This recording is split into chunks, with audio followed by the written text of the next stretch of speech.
जोजो किड्स। दो बकरियां। एक बार की बात है, रतन नाम का एक चरवाहा अपनी बकरियों को नदी किनारे घास चराने ले गया।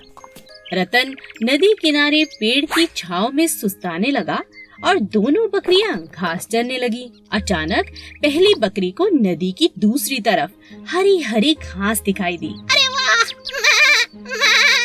उस पार तो इतनी सुंदर घास, ये तो बहुत स्वादिष्ट होगी।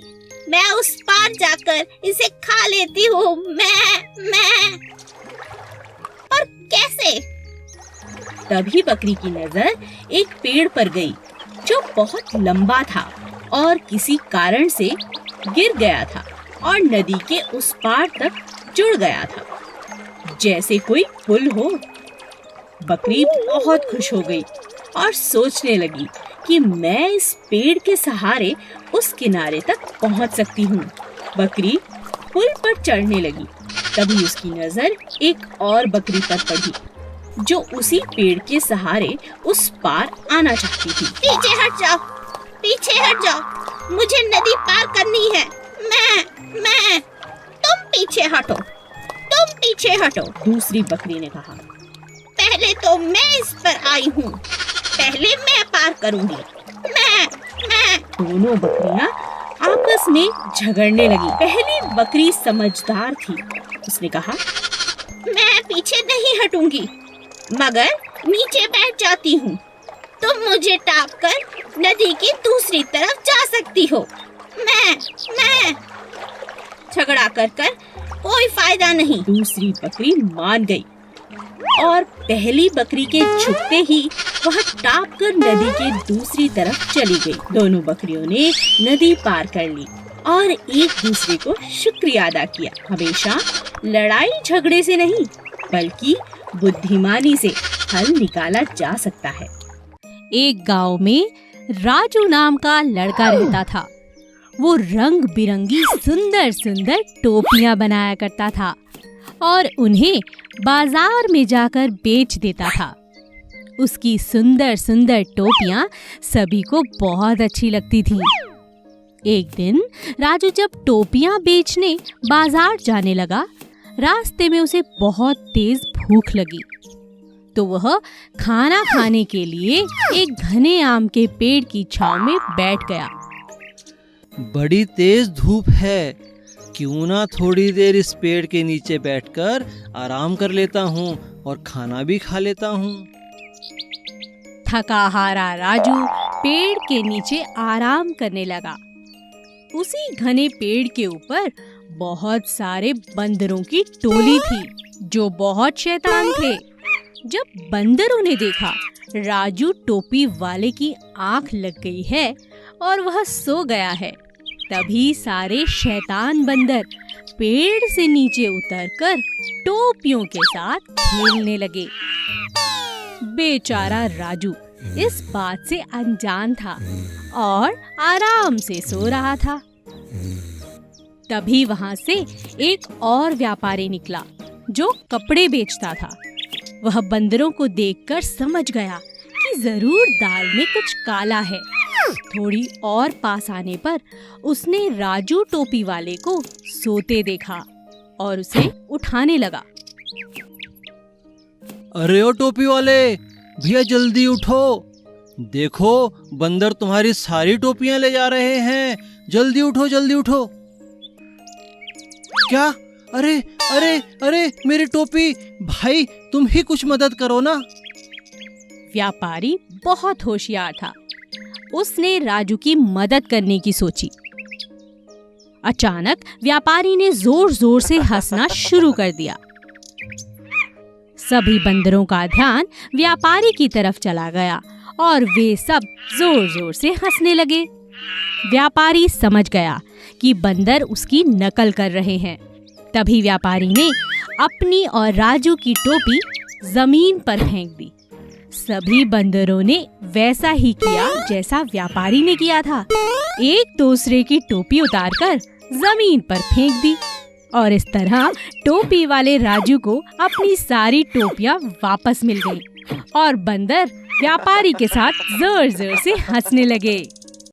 एक जंगल में बहुत खतरनाक शेर रहता था, क्योंकि वो जंगल का राजा था और बहुत खतरनाक भी।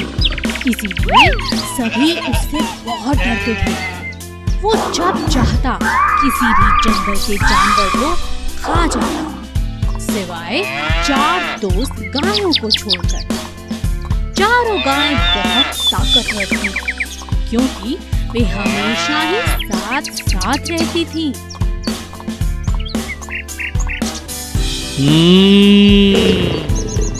कब तक बचेंगी ये मुझसे? एक ना एक दिन तो मैं इन्हें खा ही जाऊंगा। जब तक ये चारों साथ हैं, बस तभी तक सुरक्षित हैं। एक दिन चारों गाय आपस में झगड़ने लगी। पहली बोली, बस अब मैं तुम्हारे साथ नहीं रहना चाहती। दूसरी गाय बोली, तो तुम चली जाओ यहाँ से, मना किसने किया है? तीसरी ने कहा, तुम हमेशा अपने बारे में सोचती हो। तीनों की बातें सुन चौथी गाय को भी गुस्सा आ गया और वह बोली, ठीक है, झगड़ो मत, आज से हम सब अलग अलग रहेंगे।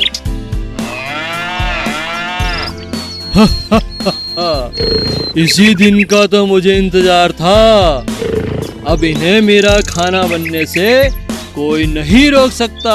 इनकी एकता ही इनकी ताकत थी और इन बेवकूफों ने अपनी ही बलि चढ़ा दी। और इस मौके का शेर ने पूरा फायदा उठाया और एक एक करके चारों को अपना भोजन बना लिया। इस कहानी से हमें यही शिक्षा मिलती है कि एकता में बहुत शक्ति होती है। कौवा और बंदर। एक बड़े से बरगद के पेड़ के ऊपर कौवे का छोटा सा घोंसला था। वह अपने परिवार के साथ वहां रहता था। वह बहुत समझदार और मेहनती था, पर उसमें एक कमी भी थी। वह बिना वजह सबको सलाह देता, जो कभी किसी को पसंद नहीं आती थी, और इसी बात का उसे बहुत नुकसान उठाना पड़ता था। एक दिन जंगल में बहुत बरसात हुई। सभी जानवर अपने अपने घरों में जाकर छिप गए, लेकिन कौवा निश्चिंत था, क्योंकि वह भी अपने घोंसले में सुरक्षित था। तभी उसने देखा कि एक बंदर भीगता हुआ पेड़ पर चढ़ गया और वह ठंड से बहुत कांप रहा था। अरे भाई बंदर, तुम अपने घर क्यों नहीं चले जाते? यहाँ बारिश में क्यों भीग रहे हो? बंदर ने कांपते हुए कहा, मेरा तो घर यह पेड़ ही है। मैंने तो कभी घर बनाया ही नहीं, ऐसा सोचा ही नहीं। तुम बंदर बहुत मूर्ख होते हो। मैंने तो बरसातों से पहले ही अपना घर बना लिया। देखो मैं कितना सुरक्षित हूँ। मेरा परिवार भी सुरक्षित है। बंदर को बहुत गुस्सा आया और उसने गुस्से में आकर कौवे का घोंसला तोड़ दिया। अब समझे? इसीलिए कहते हैं, हमें बिना पूछे किसी को सलाह नहीं देनी चाहिए। ये बहुत समय पहले की बात है। एक जंगल में बहुत सारे जानवर मिलजुल कर खुशी खुशी रहते थे। एक दिन उस जंगल में एक ताकतवर शेर आया। वह अपनी मर्जी से जब चाहता किसी भी जानवर को पकड़कर मार डालता और खा जाता। धीरे धीरे जानवर जंगल में कम होने लगे। इस बात से परेशान होकर सभी जानवरों ने एक निर्णय लिया और शेर से मिलने पहुंच गए। वहां पहुंचकर सभी जानवरों ने अपनी बात शेर के सामने रखी। हाथी बोला, जंगल के हम सभी जानवरों ने एक निर्णय लिया है। कैसा निर्णय? हम में से हर रोज एक जानवर आपका भोजन बनकर आएगा। आपको शिकार ढूंढना नहीं पड़ेगा। अरे, मैं तुम्हारी बात कैसे मानूं? कैसे विश्वास करूं? ऐसा ही चलता रहा। तो थोड़े ही दिनों में हम सब मर जाएंगे। जंगल में कोई जानवर नहीं बचेगा, फिर आपको खाना नहीं मिलेगा। आप तो राजा हैं, हमें सेवा का मौका दे दीजिए। ठीक है, लेकिन समय से हर रोज भोजन भेजना ही होगा, वरना। अब हर रोज एक जानवर भोजन बनकर जाने लगा। एक दिन चालाक खरगोश की बारी आई। खरगोश नियमित समय पर नहीं गया। उसके दिमाग में एक उपाय चल रहा था, जिसके चलते वह देरी से गया। जब वह वहां पहुंचा, शेर बहुत गुस्से में था। इतनी देर कैसे हो गई? तुम तो बहुत छोटे हो, तुम्हें खाने से तो मेरी भूख भी नहीं मिटेगी।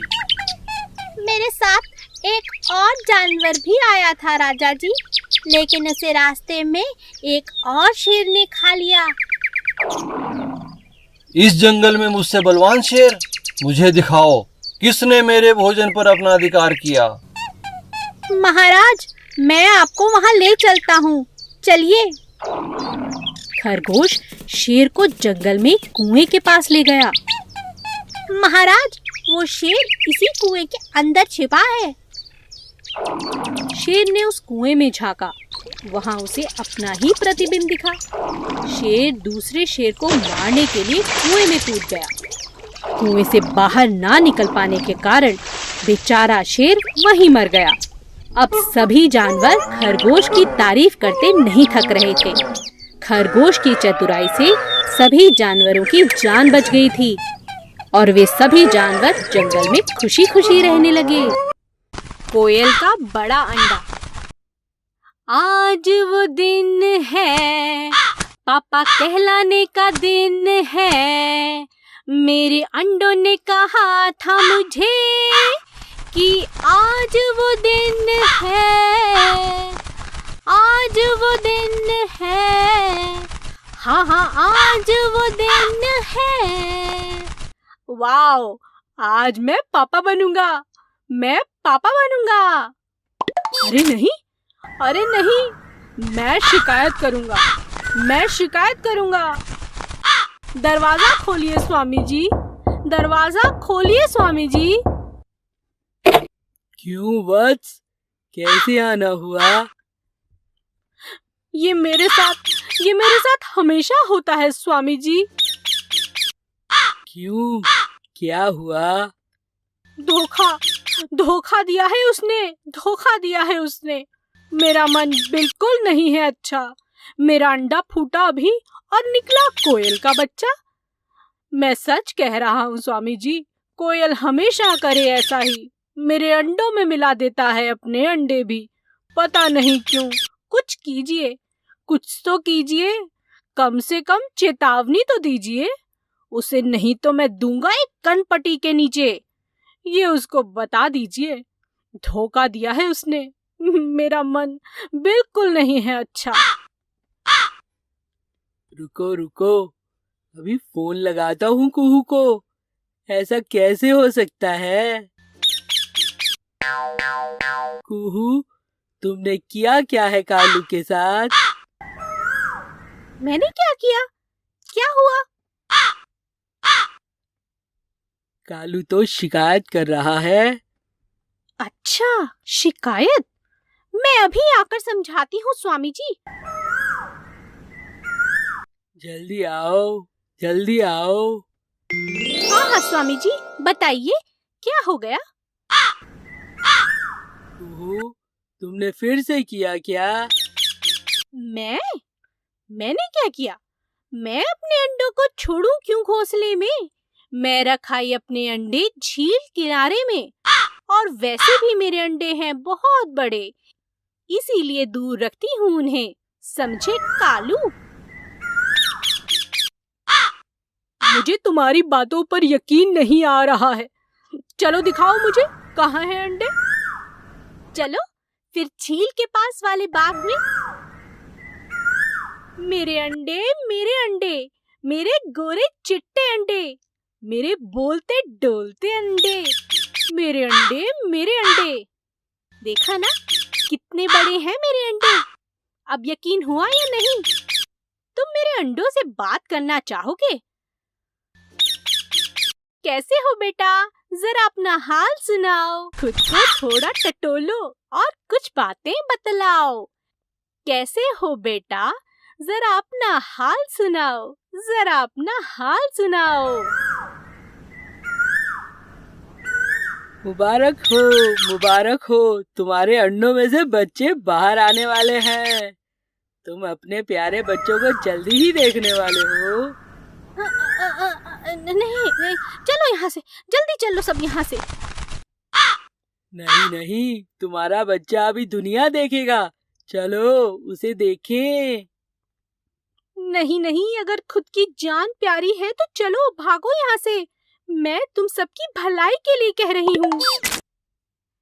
मर गए, ये तो मगरमच्छ का बच्चा है स्वामी जी। भागो। तुम्हें इस बात की सजा जरूर मिलेगी। झूठ को लंबे समय तक छुपाकर रखना बहुत ही मुश्किल है, इसीलिए समझदारी इसी में है कि हम कभी झूठ न बोलें। Please subscribe.